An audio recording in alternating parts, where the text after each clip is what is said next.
Kwa majina naitwa Catherine Justin Makungwa, ni katibu umoja wa wanawake wa CCM wa wilaya ya Bagamoyo. Leo siku hii ya tarehe 23 tulikuwa na mafunzo kwa wanawake wajasiriamali kwa vikundi mbalimbali, mafunzo ambayo ya kupata mafunzo ya nishati, kupikia nishati safi. Na hii tumeifanya kwa sababu kila jambo lina hasara zake na faida zake. Ukizingatia hivi vitu vinatumia vingine malighafi ambazo ni hatari. Kwa hiyo lazima tukaona wanawake leo wapate mafunzo ili wajue umuhimu wa utumiaji wa majiko ya mageme kwa ajili ya maslahi mazima kwa Watanzania, lakini na afya na kupunguza adha za kiafya kutumia moshi, makuni na mikaa.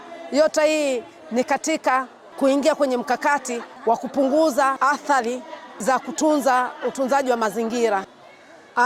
Kwa sababu Tanzania yetu ni kubwa, mikoa yetu ni mikubwa na jimbo letu la Bagamoyo bado ni kubwa. Kwa hiyo kuna mpango ambao ameuandaa Mheshimiwa mbunge wetu wa jimbo hili la Bagamoyo. Leo ameanza na wajasiriamali wanawake, lakini kesho na kesho kutwa atajipanga kwa ajili ya vijana na wafanya biashara wengine kwa ujumla, yani ni wanaume kwa makundi mbalimbali.